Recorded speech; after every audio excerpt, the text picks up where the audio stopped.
Sebelum melanjutkan, jangan lupa subscribe dulu, terima kasih. Bab 484, sungguh seorang pemberi kesialan. Dia sedang mewaspadaimu, kata Huran tak berdaya kepada kakak ketiga. Ada hal-hal yang bisa kuabaikan. Namun, ada beberapa hal yang harus kuberitahukan pada kakek. Ini batas kemampuanku. Huran tersenyum pada kakak ketiga. Kamu masih sangat setia pada Huang Yao meskipun kakekmu memperlakukanmu seperti itu. Itu dua hal yang berbeda. Huang Yao bukan hanya kerja keras kakek saja. Itu adalah kerja keras setiap anggota keluarga Seng. Huang Yao adalah rumah yang dibangun oleh keluarga Seng sedikit demi sedikit. Tidak ada yang mau menyerah kecuali itu adalah pilihan terakhir. Kakak ke-8 memilih untuk meninggalkan keluarga Seng dan mendirikan Zongteng hanya karena dia tidak tahan lagi saat itu. Ketika mereka sedang berbincang-bincang, tiba-tiba seorang pelayan mengetuk pintu. Kakak ketiga melihat ke arah pintu. Dia segera melompat ke tempat tidur dan menarik selimut untuk menutupi dirinya dan Huran. Siapa itu? Tuan muda ketiga, Tuan meminta saya untuk mengirimkan obatnya kepada Anda. Kakak ketiga bangkit untuk membuka pintu. Ia meminta pembantu untuk meletakkan barang-barang di atas meja dan pergi. Pembantu itu tidak dapat menahan diri untuk mengamati ruangan. Ketika ia yakin tidak ada yang aneh di ruangan itu, ia keluar dari ruangan dan menutup pintu untuk mereka. Keduanya menghela napas lega setelah pelayan itu pergi. Kakak ketiga ingin tidur di sofa, tetapi Huran menghentikannya. Tidur saja di tempat tidur. Hah. Bagaimanapun, kita adalah suami istri. Itu fakta. Matikan lampu dan tidurlah. Setelah mengatakan itu, Huran memejamkan matanya dengan agak canggung, meninggalkan kakak ketiga yang berdiri di samping tempat tidur, bingung. Di ruangan lain, Sengkai dan Gu Ziling sedang beristirahat setelah latihan keras di tempat tidur.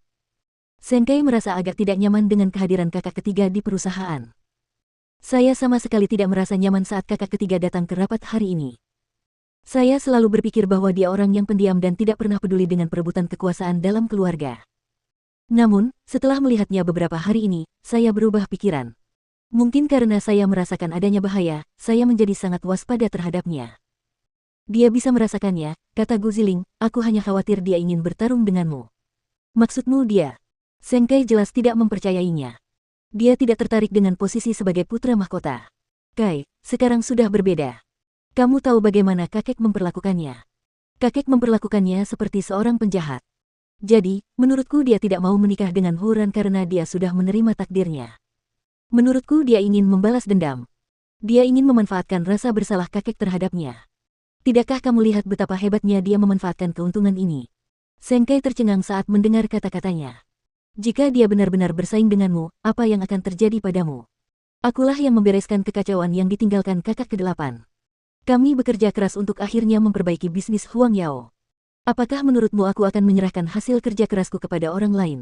Sengkai bertekad. Kakak ketiga hanyalah seorang wakil CEO. Aku dapat dengan mudah menemukan kesalahannya dalam banyak hal. Aku akan mencari kesempatan untuk melakukannya dalam beberapa hari ke depan. Aku harus memberitahu dia siapa bos di Huang Yao. Dan sebelum tidur, Gu Ziling menerima panggilan telepon dari ibu tiri Huran. Dia tidak tahu bagaimana wanita itu memperoleh nomor teleponnya. Wanita itu mengundangnya untuk bertemu besok. Karena ibu tiri Huran kemungkinan besar adalah orang yang paling mengenal Huran, Gu Ziling berpikir akan lebih baik jika bertemu. Dia tidak percaya bahwa dia tidak dapat menemukan cara untuk mengendalikan Huran. Baiklah, sekarang sudah hampir akhir tahun, acara makan malam amal juga sudah dekat. Aku tidak akan pergi kali ini.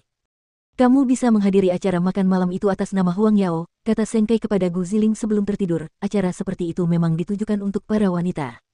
Gu Ziling setuju. Sementara itu, seluruh pikirannya tidak lagi memikirkan bagaimana ia bisa menghukum adik iparnya yang terbelakang itu.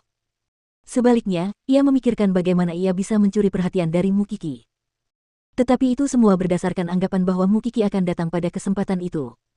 Meskipun Mukiki sedang fokus belajar, dia tetap menyempatkan diri untuk menghadiri urusan publik Zongteng.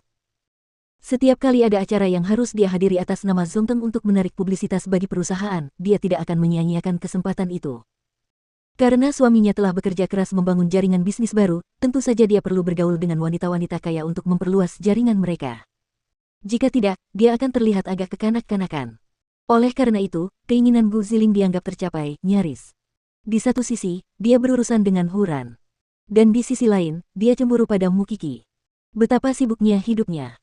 Rupanya, Feng Shanshan ingin mengundang Mukiki untuk melakukan percobaan malam itu, tetapi Mukiki menolak tawarannya.